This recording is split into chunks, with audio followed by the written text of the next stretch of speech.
Coucou les Beautiful, on se retrouve aujourd'hui dans une vidéo qui a des airs de fête.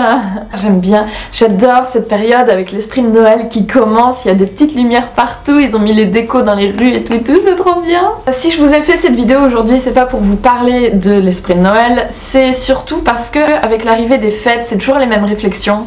Est-ce que tu continues à manger sainement ou est-ce que tu t'en mets plein la panse? Est-ce que tu manges n'importe quoi ou est-ce que tu continues ton espèce de pseudo-régime de d'habitude, etc. etc. Ça part du principe que manger sainement c'est égal à se priver.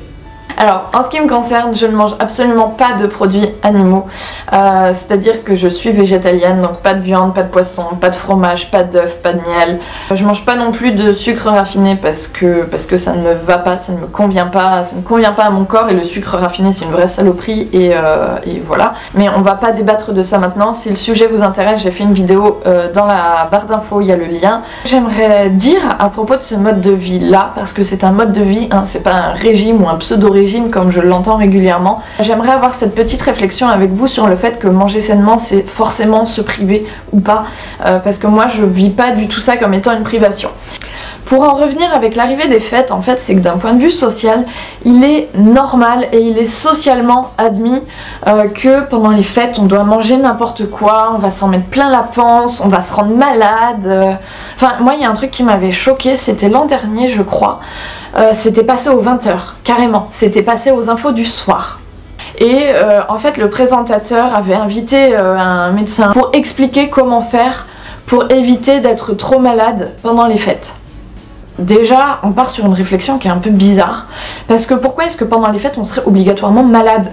Et ensuite, moi, ce qui m'a choqué, c'est que la personne, le médecin, disait alors vous pouvez prendre des trucs pour soulager le foie, vous pouvez prendre des machins pour réguler l'acidité de l'estomac, vous pouvez prendre tel produit pour blablabla. Mais à aucun moment, le gars a pensé à préciser que la base pour pas être malade avec sa bouffe, c'est de manger des trucs qui nous rendent pas malades. Enfin, je sais pas, moi j'ai trouvé ça complètement aberrant en fait. On n'est pas obligé d'être malade pendant les fêtes, c'est pas une obligation et c'est pas le but des fêtes. Le but des fêtes c'est de se retrouver en famille ou en tout cas avec des personnes qu'on aime et de célébrer quelque chose. C'est pas de se rendre malade parce qu'on va s'éclater l'estomac pendant 3 jours. Enfin je sais pas, il y a que moi qui pense comme ça. Alors il y a des fois j'ai vraiment l'impression d'être un extraterrestre. Et je sais bien que les repas de Noël c'est vraiment the big things. On peut aussi faire de la nourriture qui est bonne, qui est saine, qui est très raffinée, qui va apporter des saveurs très différentes de ce qu'on a d'habitude. Oui ça je suis d'accord, mais c'est pas forcément des trucs qui vont nous rendre malades au bout d'un moment. On peut se faire plaisir sans se rendre malade. Et déjà, d'où se rendre malade, c'est se faire plaisir. En tout cas, je trouve ça vraiment complètement aberrant et bizarre que manger sain, ce soit une privation et que se rendre malade avec de la malbouffe, ce soit normal en fait. Alors je dis pas que en mangeant sainement, on doit être des psychopathes et tomber dans l'extrême, bien sûr.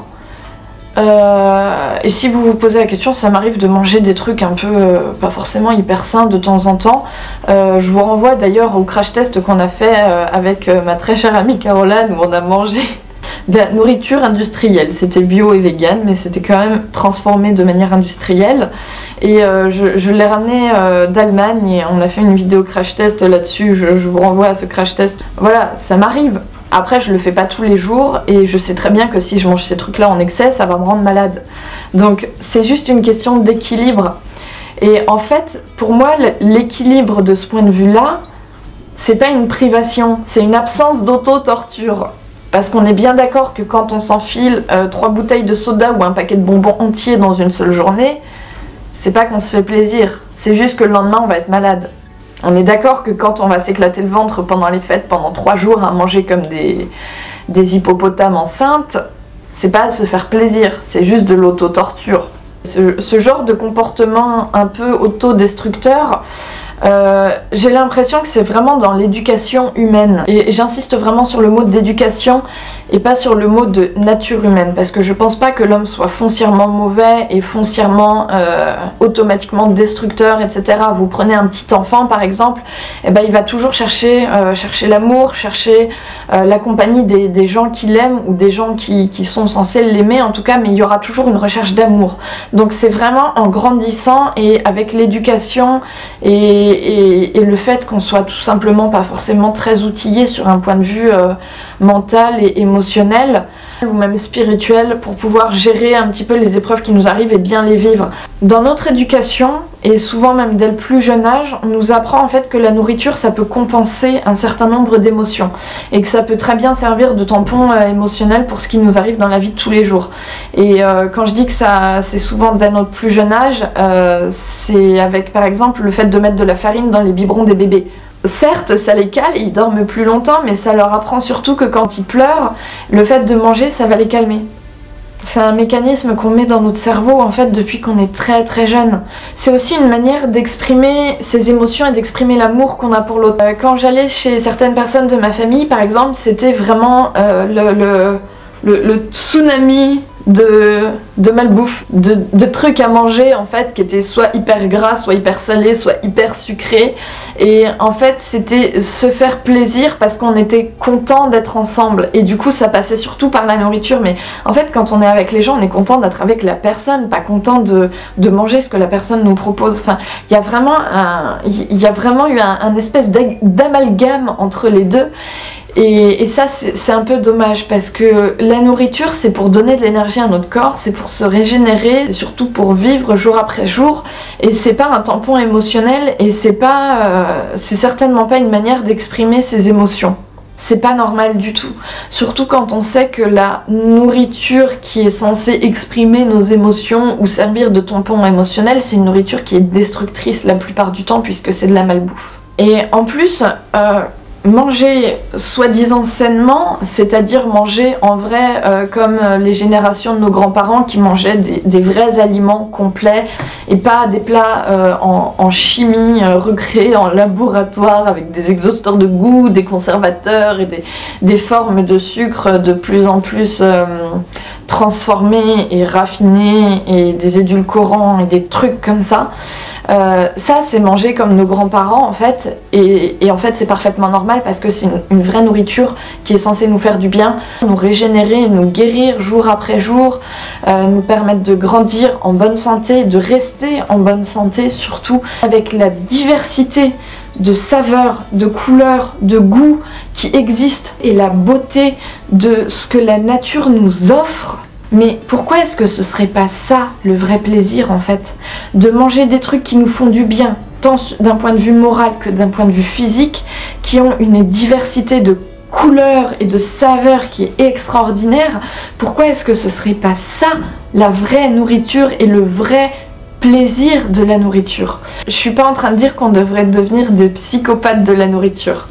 J'ai bien conscience que personne n'est parfait, que personne n'a de vie parfaite et que la nourriture ça peut servir sur le moment à calmer certains passages de vie difficiles, on va dire. Après je vous invite vraiment à garder en tête que c'est une solution temporaire et passagère et que peut-être que sur le moment ça va vous aider, mais sur le long terme c'est pas viable, c'est vraiment pas viable. Donc après chacun son rythme bien entendu, et encore une fois on n'est pas parfait, on peut grandir, on peut évoluer et on peut améliorer sa qualité de nourriture et que c'est certainement pas une privation. Et en plus quand c'est un cheminement normal de l'esprit, c'est vraiment vécu comme une évolution qui est logique et qui est surtout nécessaire à notre bien-être. Moi ça me paraît vraiment impensable et impossible de revenir à une alimentation avec du sucre raffiné dedans, par exemple. Je vois tout le mal que ça me fait et tout le mal-être que ça va m'engendrer et j'ai certainement pas du tout envie de revenir là-dedans. Et surtout le dernier point, c'est que ce qui revient souvent aussi en commentaire et que je trouve un petit peu dommage, c'est tu manges sainement mais ça devient maladif. Ça dépend vraiment quelle énergie vous allez mettre dedans et pour quelle raison vous allez le faire. En ce qui me concerne, ça a été vraiment une base d'amour et de respect envers moi-même et et ça n'a pas du tout été une base de il faut pas manger ça parce que c'est pas bien, et je me flagelle à me forcer à manger des trucs que j'aime pas, et je me fais du mal, et j'essaye de tenir sur la durée parce que c'est difficile et que c'est compliqué. Je vais montrer que je suis forte, que je peux y arriver, et c'est pas du tout ça.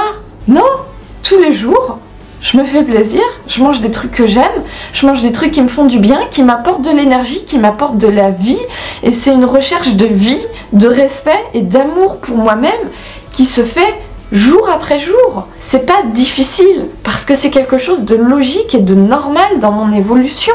Ça fait pratiquement 15 ans que mon alimentation évolue. Je veux dire, pour l'histoire du sucre, parce que souvent c'est ça qui traumatise les gens. Quand j'ai compris que la moitié de mon mal-être que je vivais tous les jours venait du fait que je mangeais du sucre, ça a été intolérable de continuer. C'est pour ça que j'ai voulu arrêter, et c'est surtout pour ça que j'ai réussi à arrêter, que j'ai réussi à tenir entre guillemets sur le long terme et que j'ai jamais repris. Là maintenant ça fait 4 ans et demi que j'ai arrêté le sucre et je me porte bien. Si vous voulez opérer des changements alimentaires, faites-le surtout dans l'amour et dans un élan d'amour et de respect de vous-même et de mieux-être, et pas dans un esprit de privation, de non c'est pas bien, il faut tenir. Non, il n'y a pas de c'est pas bien, c'est chacun son rythme, chacun son évolution, chacun son cheminement, et peut-être que si vous n'êtes pas très avancé entre guillemets sur le chemin de la nourriture et que vous mangez beaucoup de trucs qui sont pas très sains, etc., peut-être aussi que vous êtes très avancé sur d'autres niveaux de conscience. Moi la nourriture c'est mon dada, c'est le truc qui me passionne, c'est le truc qui me fait le plus plaisir, donc forcément c'est le truc sur lequel j'aurai aussi beaucoup plus de facilité à avancer et à évoluer parce que c'est aussi des mécanismes que je comprends. Le principal c'est surtout qu'on évolue en fait, à notre rythme certes, mais qu'on évolue et qu'on continue d'évoluer jour après jour, et surtout qu'on le fasse encore une fois dans un élan d'amour et de respect envers soi-même, et ça c'est vraiment primordial. Sur ce, je vais vous laisser, il est midi moins le quart au moment où j'ai fini de filmer cette vidéo, et à force de parler de bouffe ça m'a donné mais tellement faim, vous imaginez même pas. Si vous vous posez la question de où vient mon t-shirt, il y a le lien dans la description de la vidéo aussi, il y a le lien sur les vidéos sur le sucre. Si vous n'avez pas une alimentation parfaite, ne culpabilisez pas, c'est pas grave. Partez sur un élan d'amour, et moi je vous dis à très bientôt dans la prochaine vidéo, et bien entendu, prenez soin de vous et faites en sorte que le fait de prendre soin de vous ça ait du sens pour vous, comme ça ne sera pas une privation d'aucunement. À très bientôt et prenez soin de vous.